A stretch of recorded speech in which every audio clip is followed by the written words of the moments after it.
A reading from the book of 2 Kings. Today is November 8th. Our reading from 2 Kings is chapter 3. Jehoram, son of Ahab, became king of Israel in Samaria in the 18th year of King Jehoshaphat of Judah, and he reigned 12 years. He did what was displeasing to the Lord, yet not like his father and mother, for he had removed the pillars of Baal that his father had made. However, he clung to the sins which Jeroboam, son of Nebat, caused Israel to commit. He did not depart from them. Now King Mesha of Moab was a sheep breeder, and he used to pay as tribute to the king of Israel 100,000 lambs and the wool of 100,000 rams. But when Ahab died, the king of Moab rebelled against the king of Israel. So King Jehoram promptly set out from Samaria and mustered all Israel.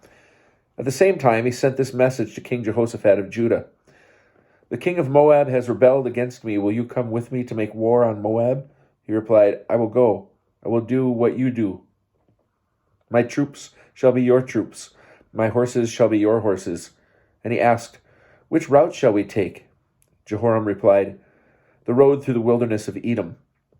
So the king of Israel, the king of Judah, and the king of Edom set out, and they marched for 7 days until they reached the tip of the Dead Sea, and there was no water left for the army or for the animals that were with them.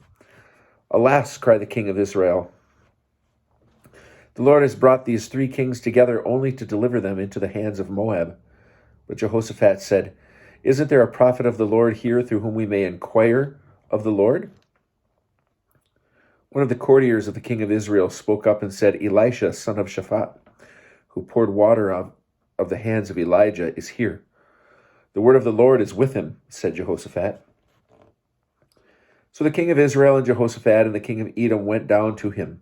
Elisha said to the king of Israel, what have you to do with me? Go to your father's prophets or your mother's prophets. But the king of Israel said, don't say that, for the Lord has brought these 3 kings together only to deliver them into the hands of Moab. As the Lord of hosts lives, whom I serve, Elisha answered, were it not that I respect King Jehoshaphat of Judah, I wouldn't look at you or notice you.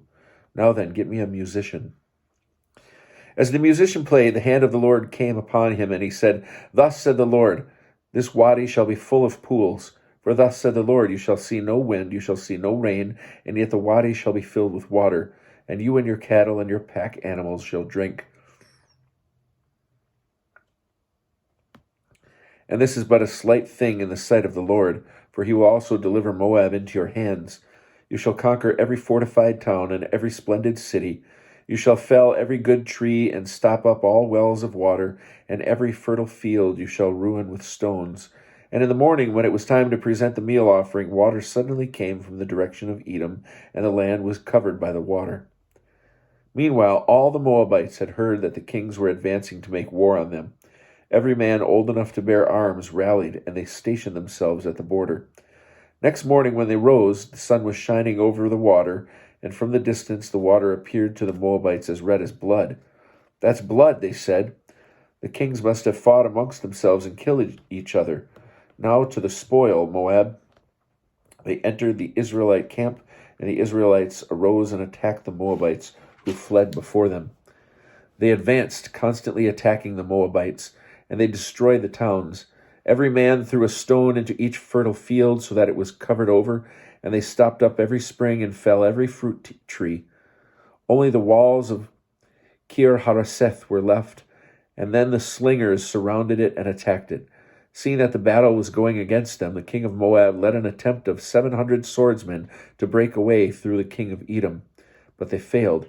So he took his firstborn son, who was to succeed him as king, and offered him on the wall as a burnt offering. A great wrath came upon Israel, so they withdrew from him and went back to their own land.